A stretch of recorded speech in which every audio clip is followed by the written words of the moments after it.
Kaja Production, kualitas terbaik. Assalamualaikum warahmatullahi wabarakatuh. Bismillahirrahmanirrahim. Alhamdulillahirabbil alamin. Wassalatu wassalamu ala asyrafil anbiya'i wal mursalin sayyidina wa maulana Muhammadin wa ala alihi wa sahbihi ajma'in. Rabbi israh li sadri wa yassir li amri wahlul uqdatam min lisani yafqahu qawli, amma ba'du. Syukur alhamdulillah senantiasa kita panjatkan kehadiran Allah Subhanahu wa taala atas limpahan rahmat, taufik, hidayah serta inayahnya kepada kita semua, sehingga pada sore hari ini kita dapat menayangkan acara kultum tanpa suatu halangan apapun. Salawat dan salam senantiasa terlimpahkan kepada junjungan kita, Nabi Agung, Nabi Muhammad SAW, yang sudah membawa umatnya dari zaman kegelapan menuju zaman yang terang benderang, dan yang kita harapkan syafaatnya besok di yaumil kiamah. Amin amin ya rabbal alamin. Yang kami hormati Ustazah Nurul Habibah yang telah berkenan hadir sebagai bintang tamu pada acara kultum sore hari ini. Sebelum memasuki pertanyaan, saya terlebih dahulu akan memperkenalkan bintang tamu kami, yaitu Ustazah Habibah dan saya sendiri, Jessica Fadila. Beliau adalah penghafal Al-Quran dan sekaligus ustazah di Pondok Pesantren Entrepreneur Darul Raudhah.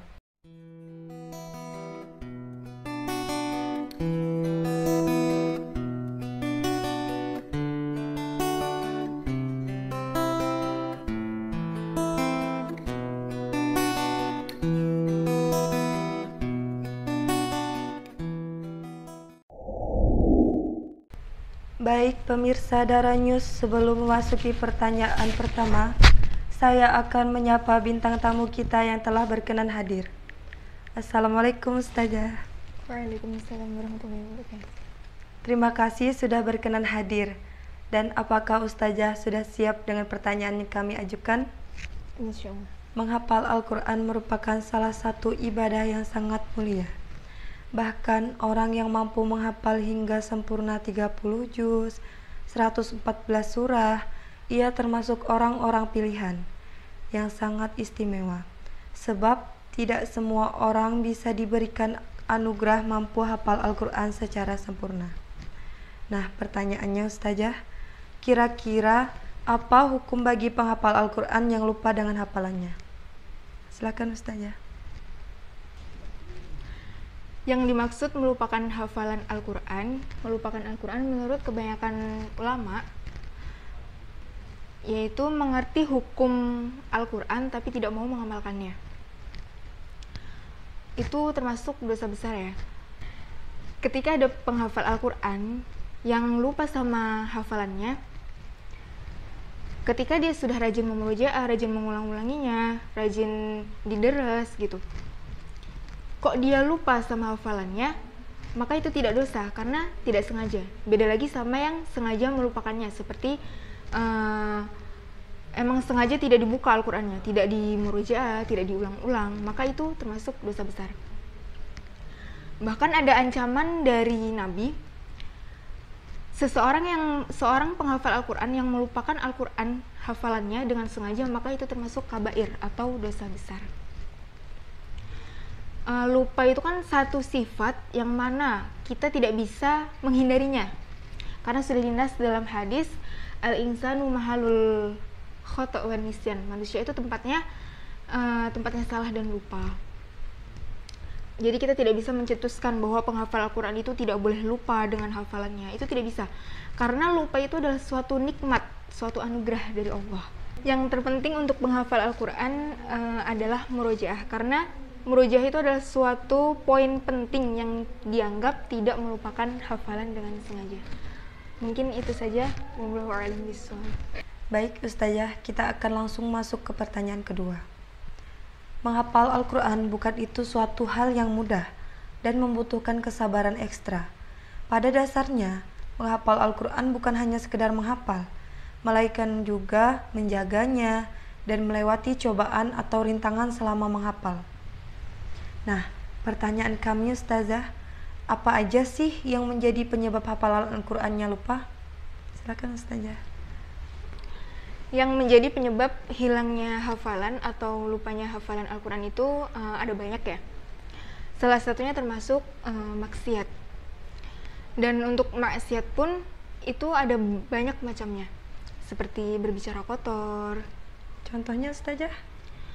Untuk berbicara kotor ini seperti kalau bahasa zaman sekarang ini bahasa mengumpat temannya. Apalagi sekarang zaman sudah modern, zaman sudah maju. Jadi semakin banyak bahasa yang apa ya bahasanya kalau zaman sekarang itu bermacam-macam, yang kasar gitu, yang insya Allah paham ya. Seperti berbicara kotor dan melihat suatu hal yang tidak pantas untuk dilihat, yang insya Allah antuna paham kemana arahnya. Kalau pengalaman saya waktu di pondok dulu, baik santri putra maupun santri putri itu kalau menghafal Al-Quran ketika di majelis itu ditutup dengan sorban kepalanya. Kenapa ditutup dengan sorban? Karena saking gimana ya? Saking takutnya hilangnya hafalannya, hilang. Jadi ditutup pakai sorban biar nggak, matanya tuh nggak kemana-mana, biar nggak ngelihat gitu. Jadi ditutup sambil begini gitu. Karena penghafal Al-Quran itu setiap gerak-geriknya itu ngefek sama hafalan Al-Qurannya. Kenapa setiap gerak-geriknya itu berpengaruh sama Al-Quran? Karena Al-Quran itu suci. Saking sucinya sampai penghafal yang mau menjaga Al-Qurannya pun harus suci juga. Seperti itu tadi, tidak boleh berbicara kotor, tidak boleh bermaksiat, yaitu menjauhi setiap maksiat-maksiat. Sampai ada perumpamaan hadis dari Bukhari ya, Imam Bukhari, bahwasanya perumpamaan penghafal Al-Quran itu seperti pemilik unta yang mengikat untanya. Lain halnya jika ia ditelantarkan, dibiarkan, maka unta itu akan lepas. Sama seperti Al-Quran, penghafal Al-Quran. Jika ia dijaga, dimurojaah, dirawat, maka ia akan diam di situ, di dalam hati para penghafal Al-Quran. Jika ia dibiarkan, tidak dimurojaah, maka ia akan hilang, seperti unta yang hilang tadi. Al-Quran itu manja sekali. Kalau dalam bahasa Jawanya itu di alam-alam. Al-Quran itu harus di alam-alam, disayang-sayang. Kenapa? Karena Al-Quran itu ditinggal sebentar saja sudah hilang. Dan hilangnya pun entah kemana. Dan nanti untuk memurojaahnya akan sulit gitu. Mungkin seperti itu. Masya Allah, terima kasih banyak atas semua jawaban dan penjelasannya Ustazah.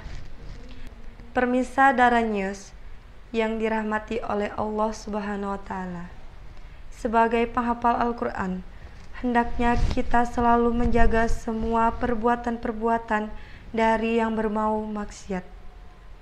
Berusahalah untuk selalu menghindari tempat-tempat maksiat. Maksiat juga dapat membuat hati menjadi gelap, keruh, lupa, dan terlena. Al-Quran merupakan inti dakwah Rasulullah. Semua ajaran agama Islam intinya terdapat pada Al-Quran. Adapun hadis merupakan penjelasan Rasulullah atas petunjuk dari Allah Subhanahu wa Ta'ala. Biasanya nih Ustazah, idealnya butuh berapa bulan atau berapa tahun sih bisa menghafal Al-Quran?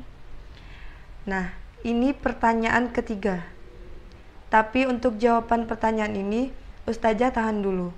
Dan silahkan jawab setelah jeda iklan berikut ini. Berdiri sejak tahun 2015, kami terus melakukan inovasi demi kepuasan para pelanggan kami. Dengan alat-alat canggih yang kami miliki, mampu memberikan hasil kualitas prima kepada para klien kami. Kami juga memiliki tenaga ahli di setiap bidangnya. Selain itu, kami juga sangat detail dalam mendesain suatu karya demi menciptakan kualitas terbaik.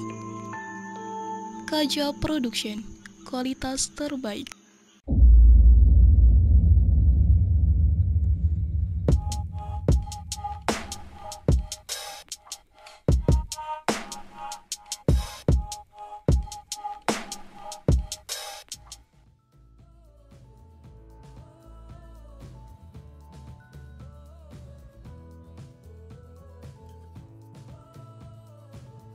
Air minum pesantren Dara, berkah untuk semua.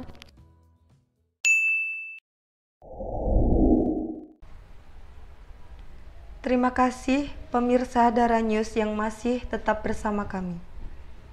Dan kami memberikan kesempatan bagi pemirsa sekalian untuk mengajukan pertanyaan. Silahkan tulis di kolom komentar atau bisa langsung WA ke nomor di bawah ini.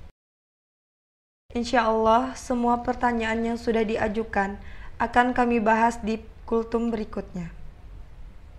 Untuk Ustazah Habibah dipersilahkan untuk menjawab pertanyaan tadi, yaitu idealnya butuh berapa bulan atau berapa tahun bisa menghafal Al-Quran. Silakan Ustazah. Baik, untuk idealnya menghafal Al-Quran atau umum-umumnya seorang penghafal Al-Quran itu menyelesaikan hafalannya itu sekitar 2, 3, sampai 4 tahun. Tapi kembali lagi ke program pesantren yang sudah ditetapkan. Ada juga pesantren yang mentargetkan untuk santrinya bahwa sekian tahun harus sudah selesai. Ada juga yang memang dari pesantrennya itu tidak ada target untuk menyelesaikan hafalan Al-Qurannya. Baik, terima kasih Ustazah. Dari jawaban Ustazah barusan menyebutkan untuk menghafal Al-Quran umumnya mulai dari 2 tahun sampai 3 tahun. Kalau boleh tahu Ustazah sendiri untuk menghafal Al-Quran sampai 30 juz itu butuh berapa lama Ustazah? Silakan Ustazah.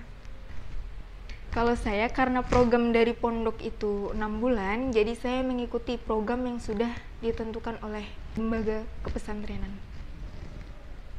Masya Allah, luar biasa sekali. Ternyata hanya butuh waktu 6 bulan bisa menghafal sampai 30 juz. Bisa dijelaskan Ustazah tips apa aja untuk bisa cepat menghafal Al-Quran? Tips supaya dimudahkan dalam menghafal Al-Quran yaitu yang pertama niat. Kita bersihkan dulu niat kita menghafal Al-Quran karena apa. Insya Allah lillahi ta'ala ya semuanya. Yang kedua itu sungguh-sungguh dan istiqomah. Jadi kita ketika menghafal Al-Quran itu harus ada target. Seandainya gini, sehari itu harus ada store 3 lembar. Jadi harus istiqomah 3 lembar seperti itu. Karena kalau tidak istiqomah, itu mesti nanti ada rasa malas yang muncul berdatangan. Dan yang ketiga, itu meminta ridho orang tua, minta doa supaya dimudahkan. Yang insya Allah semua orang tua mendoakan anaknya ya. Yang terakhir itu minta ridho dari guru. Karena ridho dari guru itu lebih penting. Ridhonya guru juga kembalinya ke kita, memudahkan hafalan Al-Qurannya gitu. Karena tanpa adanya ridho dari guru, susah untuk menghafal Al-Qurannya. Jika ada seorang penghafal Al-Quran yang semakin jauh dengan Allah, berarti ada masalah dengan hafalannya. Semakin dia hafal Al-Quran, maka semakin dekat hubungannya dengan Allah. Karena penghafal Al-Quran itu insya Allah orang-orang yang terjaga. Mungkin itu saja. Wallahu a'lam bishawab. Baik Ustazah, terima kasih banyak atas semua penjelasannya. Pemirsa Dara News yang berbahagia, tidak terasa kita sudah di penghujung acara. Semoga jawaban dari Ustazah Umi Nurul Habibah tadi memberikan motivasi dan semangat untuk adik-adik atau teman-teman yang sedang menghafal Al-Quran. Semoga Allah melancarkan dan memudahkan untuk menghafal Al-Quran sampai 30 juz. Saya Jessica Fadila beserta kru yang bertugas pamit undur diri. Dan sampai jumpa di acara kultum minggu depan. Akhirul kata, Assalamualaikum warahmatullahi wabarakatuh.